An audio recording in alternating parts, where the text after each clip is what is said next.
हिमाचल में मौसम ने बरपाया कहर, कई जगह बादल फटे, 16 लोग लापता, 4 लोगों की मौत की पुष्टि। डॉक्टर राजू बिंदल तीसरी बार बने भाजपा के अध्यक्ष। शिमला के पीटर ऑफ में केंद्रीय राज्य मंत्री डॉक्टर जितेंद्र सिंह ने की आधिकारिक घोषणा। हिमाचल सरकार में कैबिनेट मंत्री अनिरुद्ध सिंह पर एफआईआर, एनएचएआई अधिकारियों के साथ मारपीट का आरोप। केंद्रीय मंत्री नितिन गडकरी ने मामले में किया हस्तक्षेप। सरकाघाट से चंडीगढ़ जा रही एचआरटीसी बस नालागढ़ में सड़क पर पलटी, 15 से ज्यादा यात्री घायल। हिमाचल शिक्षा बोर्ड के नए चेयरमैन बने डॉक्टर राजेश शर्मा, बोले डिजिटलीकरण पर जोर देना रहेगी प्राथमिकता। मैं हूँ HIV वायरस, नाम तो सुना ही होगा।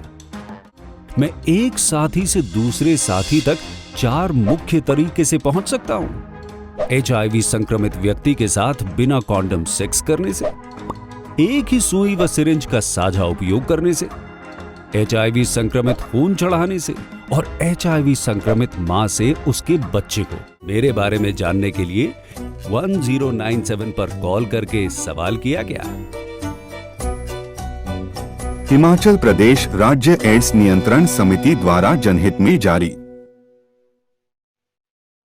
नमस्कार, आप देख रहे हैं पंजाब केसरी। मैं दीक्षा शर्मा लेकर हाजिर हूं प्रदेश की तमाम बड़ी खबरें। तो चलिए डालिए नजर हिमाचल पर।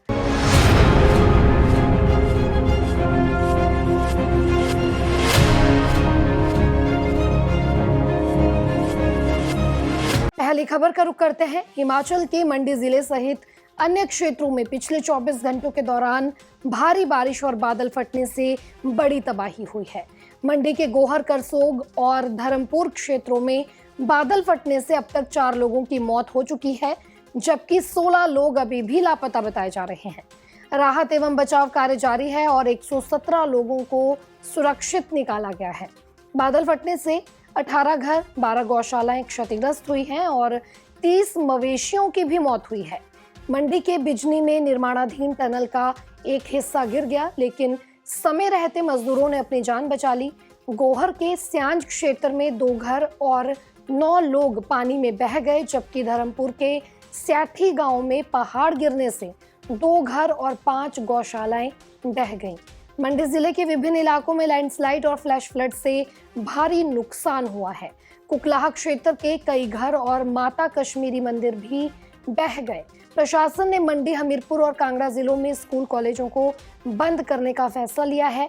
आपदा प्रभावित इलाकों में स्थानीय प्रशासन और बचाव दल राहत कार्य में जुटे हुए हैं। बारिश और भूस्खलन के कारण लोगों में दहशत का माहौल बना हुआ है। शिमला की अगर बात करें तो शिमला के समरहेल में पेड़ गिरने से कई गाड़ियां दब गईं। हमीरपुर के जंगलबैरी की बात करें तो यहाँ बलाहा गांव में आज सुबह 20 से ज्यादा लोग नदी किनारे फंस गए थे।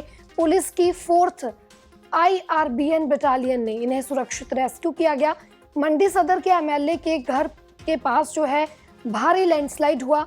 मंडी के कोटली क्षेत्र में भारी बारिश के कारण जगह जगह भूस्खलन हुआ है। कुल मिलाकर हिमाचल में मानसून ने तबाही मचाई हुई है, जिसके जख्म शायद ही कोई भर पाएगा।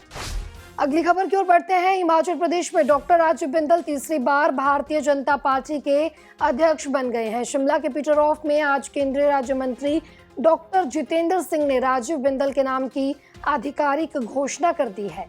बिंदल के अलावा 8 राष्ट्रीय परिषद सदस्य के नाम का भी ऐलान किया गया है। वहीं इस दौरान नेता प्रतिपक्ष जयराम ठाकुर और सांसद अनुराग सिंह ठाकुर ने कहा कि डॉक्टर बिंदल के नेतृत्व में हम आगामी विधानसभा चुनाव 2/3 बहुमत से जीतेंगे। वहीं डॉक्टर बिंदल ने भी पार्टी हाईकमान और प्रदेश के भाजपा नेताओं व कार्यकर्ताओं का आभार जताया और कहा कि वह इस जिम्मेदारी को पूरी ईमानदारी के साथ निभाएंगे और भाजपा को मजबूत बनाने के लिए काम करेंगे। इस दौरान भाजपा नेताओं ने कांग्रेस सरकार पर भी निशाना साधा।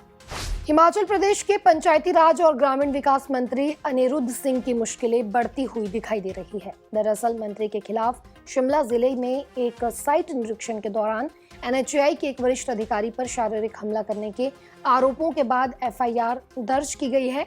NHAI के प्रबंधक अचल जिंदल की शिकायत के आधार पर यह मामला दर्ज किया गया है, जिन्होंने मंत्री पर 30 जून को भट्टाकुफर क्षेत्र में एक 5 मंजिला इमारत के ढहने के बाद साइट विजिट के दौरान मारपीट और मौखिक दुर्व्यवहार का आरोप लगाया। वहीं मुख्य सचिव प्रबोध सक्सेना को NHAI की तरफ से पत्र लिखकर कार्रवाई की भी मांग की गई है। मामले में केंद्रीय मंत्री नितिन गडकरी ने भी हस्तक्षेप किया है और हिमाचल प्रदेश के मुख्यमंत्री सुखविंदर सिंह सुक्खू से बात की है। खुद नितिन गडकरी ने ट्वीट भी किया है और लिखा कि हिमाचल प्रदेश के पंचायती राज मंत्री और उनके सहयोगियों द्वारा NHAI PIU शिमला के प्रबंधक अचल जिंदल पर किया गया जघन्य हमला अत्यंत निंदनीय है और कानून के शासन का अपमान है। अपने आधिकारिक कर्तव्यों का पालन कर रहे एक लोक सेवक पर इस तरह का क्रूर हमला न केवल व्यक्तिगत सुरक्षा को खतरे में डालता है बल्कि संस्थागत अखंडता को भी नष्ट करता है। गडकरी ने आगे लिखा कि मैंने मामले का संज्ञान जो है वो गंभीरता से लिया है और मुख्यमंत्री सुखविंदर सिंह सुक्खू से भी बात की है और सभी अपराधियों के खिलाफ तत्काल और अनुकरणीय कार्रवाई करने का आग्रह किया है। जवाबदेही सुनिश्चित होनी चाहिए और बिना देरी के न्याय मिलना चाहिए। हिमाचल प्रदेश में बादल फटने की घटनाओं से मची तबाही ने जहां सभी को भयभीत कर रखा है, तो वहीं आज एक और दुखद खबर सामने आई जिससे परेशानी और बढ़ गई। दरअसल हिमाचल प्रदेश के सरकाघाट से चंडीगढ़ जा रही HRTC की बस नालागढ़ के गोल जमाला के समीप पलट गई। बताया जा रहा है कि बाइक सवार को बचाते समय टायर स्किड हो गए और बस सड़क पर ही पलट गई। हादसे के दौरान बस में 47 सवारियां मौजूद थी। इसमें 17 यात्री घायल हुए हैं। घायलों को नालागढ़ अस्पताल में भर्ती कराया गया। 4 की हालत नाजुक होने के बाद उन्हें PGI रेफर किया गया। सूचना मिलने के बाद नालागढ़ पुलिस ने मौके पर पहुंचकर बचाव कार्य शुरू किया। हिमाचल प्रदेश स्कूल शिक्षा बोर्ड के नवनियुक्त चेयरमैन डॉक्टर राजेश शर्मा ने आज 38वें चेयरमैन के रूप में हिमाचल स्कूल शिक्षा बोर्ड कार्यालय धर्मशाला में कार्यभार संभाल लिया है। इस दौरान उनका बोर्ड के कर्मचारियों ने गर्मजोशी के साथ स्वागत किया। वहीं इस अवसर पर कांग्रेस के कई कार्यकर्ता भी मौजूद रहे। इस मौके पर पत्रकारों से बातचीत करते हुए डॉक्टर राजेश शर्मा ने कहा कि उनका मुख्य जो फोकस रहेगा वो शिक्षा प्रणाली में सुधार और पारदर्शिता लाना रहेगा। क्या कहा डॉक्टर राजेश शर्मा ने, सुनिए। चलो, आज ज्वाइन करने का मौका है। माता के आशीर्वाद से एक बारिश शुभ संकेत माना जाता है शुभ कार्य के लिए। अभी मैंने माननीय मुख्यमंत्री ठाकुर सुखविंदर सिंह सुक्खू जी से बात करके छोटा भाई होने के नाते उनका आशीर्वाद मांगा। उन्हें आशीर्वाद दिए तो मैंने साइन करे। ये डिपार्टमेंट अच्छा काम कर रहा है और इसमें और अच्छा करने की ज़रूरत है। पिछले 2.5 वर्षों से ये जो था, मैं सेक्रेटरी साहब से बात कर रहा था कि बिना गर्दन के वाला डिपार्टमेंट, हेड कोई नहीं था डिपार्टमेंट का। तो मैं समझता हूँ जो माननीय मुख्यमंत्री जी का उद्देश्य है कि हर गांव के बच्चे को शिक्षा मिले, और अपने भाषण में वो अक्सर बोलते रहते हैं कि हिमाचल प्रदेश में जो 5वीं का बच्चा है दूसरी किताब नहीं पढ़ पाता है। तो मैंने एक ध्येय तो उनके वाक्य के अंदाज सेट करा है कि जो मेरे पास 2.5 साल का अंतराल है, समय है, उसमें हम अपने बच्चों को इतना सक्षम बनाएंगे कि 5वीं का बच्चा 5वीं की किताब जरूर पढ़ पाए। और हमारे सेक्रेटरी साहब हैं, इनका बड़ा एक्सपीरियंस है। हमारे जो बोर्ड के सदस्य हैं आशीष बुटेल जी, चंद्रशेखर जी और रोहित ठाकुर जी, उनके दिशा निर्देश में हम इस बोर्ड को और ऊंचाइयों पर ले जाने की कोशिश करेंगे। और मैं चाहता हूं कि जो भी हिमाचल प्रदेश में बच्चा शिक्षा ले रहा है उसको विश्व स्तरीय शिक्षा मिलनी चाहिए।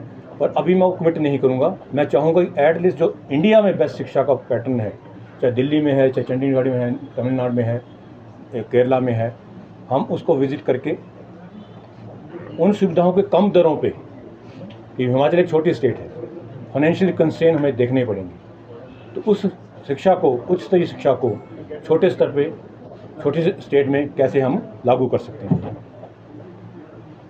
जैसे आपको मालूम है कि मैं पेशे से एक डॉक्टर हूँ। आज डॉक्टर्स डे भी है। मैं भाग्यशाली हूँ कि डॉक्टर डेज के मौके पे मुझे एक एकेडमिशियन की जिम्मेदारी मिलने जा रही है। और जैसे हमने शिक्षा के क्षेत्र, स्वास्थ्य के क्षेत्र में तरक्की करी है, और CM साहब ने 3 घंटे इंटरेक्शन करी है टांडा डॉक्टर्स के साथ, तो वो मेरे माध्यम से जो हमारे शिक्षाविद हैं, एजुकेशनिस्ट हैं, उनसे चर्चा करेंगे और हम शिक्षा में बच्चों को किस स्तर पे पहुंचा सकते हैं, वो एक मैं वादा आपसे इस मौके पे करना चाहता हूं। पर सारी डिटेल देखने के बाद हम औपचारिक रूप से बैठेंगे। और पत्रकार बंधु एक रीढ़ की हड्डी हैं समाज की, आपको सब कुछ पता होता है। मैं चाहूँगा कि आपसे मैं एक इंटरेक्शन का सेशन करूँ, जिससे मैं आपके विचार लूँ और उन विचारों को जहाँ तक हो सके इम्प्लीमेंट करने की कोशिश करें। आज के इस बुलेटिन में इतना ही। कल आपसे फिर मुलाकात करेंगे। तब तक बने रहिए पंजाब केसरी हिमाचल के साथ।